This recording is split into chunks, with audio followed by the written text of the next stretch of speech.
Assalamualaikum warahmatullahi wabarakatuh. Kembali lagi bersama saya di channel Kuli Project dengan tema cerita Tanah Jawa.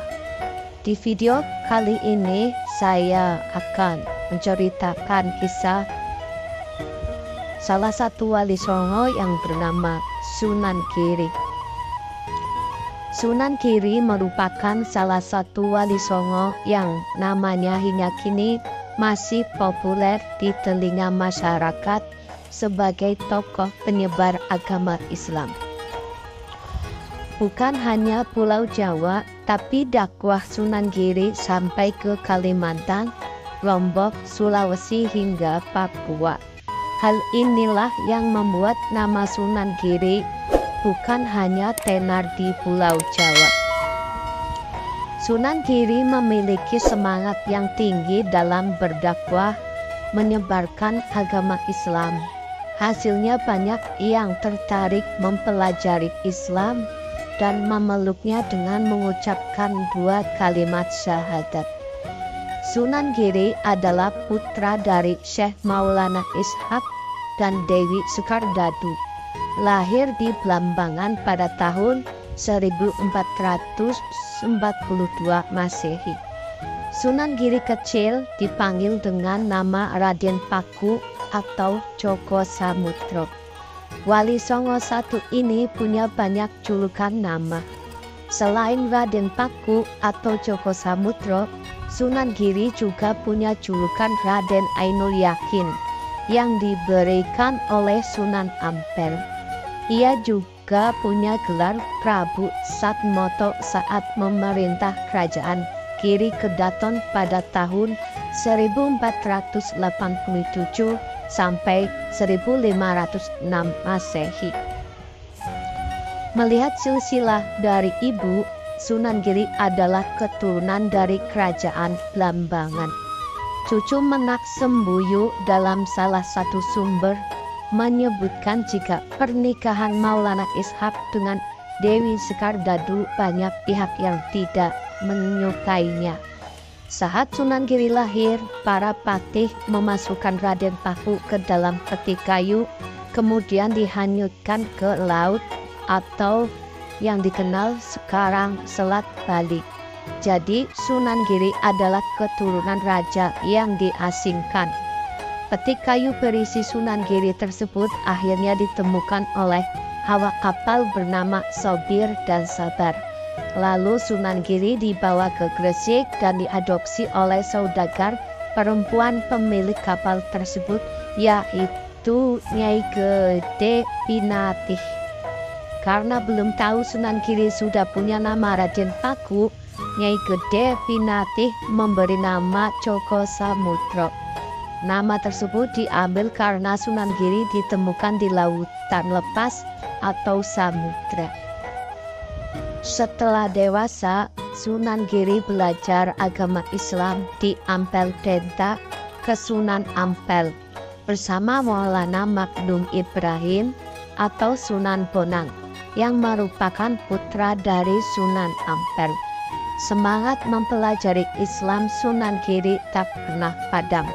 Selama belajar di Ampel Denta, Sunan Giri mendapat pengetahuan baru tentang Islam.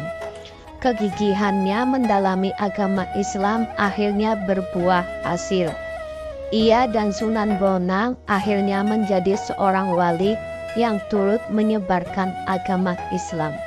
Sunan Giri mendapat nama baru lagi saat belajar di Ampel Denta, yaitu Raden Ainul Yakin. Nama tersebut diberikan langsung oleh Sunan Ampel.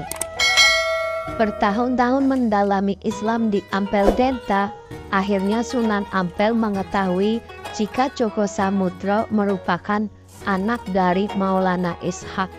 Sunan Giri pun bertemu dengan ayahnya Maulana Ishaq, barulah dia mengetahui asal-usulnya, termasuk alasan dimasukkan ke dalam peti kayu dan dihanyutkannya ke laut.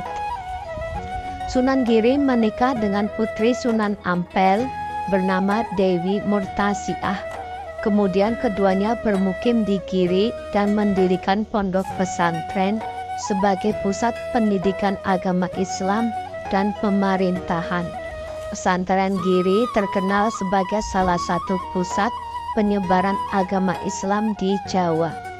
Pengaruh pesantren ini sampai ke Madura, Lombok, Kalimantan, Sulawesi, dan Maluku. Pengaruh pesantren Giri terus berkembang hingga akhirnya menjadi kerajaan bernama Giri Kedaton. Sunan Giri kemudian mendapat gelar baru, yakni Prabu Satmata. Berdasarkan babat Gresik, bangunan di Giri Kedaton bertingkat 7 atau tunda pitu. Hal ini ditandai dengan sengkala yang menunjukkan angka tahun 1408 Saka atau 1486 Masehi. Giri Kedaton menguasai wilayah Gresik dan sekitarnya selama beberapa generasi. Kerajaan ini akhirnya ditumbangkan oleh Sultan Agung. Setiap wali songo dalam melakukan dakwahnya mempunyai cara atau strategi yang berbeda-beda. Sunan Giri dikenal sebagai wali yang berdakwah lewat permainan anak-anak. Bahkan Sunan Giri juga menciptakan permainan seperti jamuran, jelungan, hingga cublak-cublak suweng. Permainan tradisional tersebut hingga saat ini masih dimainkan. Permainan yang dibuat Sunan Giri adalah nyanyiannya.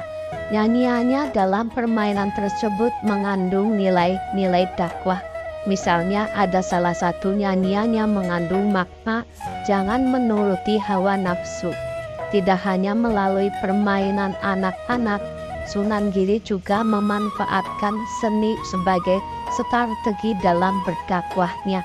Misalnya dengan wayang hingga tembang-tembang Jawa. Selain itu, jalur politik juga dijadikan Sunan Giri sebagai sarana untuk berdakwah dalam rangka menyebarkan agama Islam. Sunan Giri wafat pada tahun 1506 Masehi dan dimakamkan di atas bukit berarsitektur khas Jawa yang terletak di Dusun Giri Gajah, Desa Giri, Kecamatan Kebomas. Lokasi makam Sunan Giri berjarak 4 km dari pusat kota Gresik. Makam Sunan Giri hingga kini sering dikunjungi oleh penziarah dari berbagai daerah. Bahkan makam Sunan Giri sudah menjadi salah satu wisata religi di Gresik. Demikianlah kisah salah satu wali songo yang bernama Sunan Giri.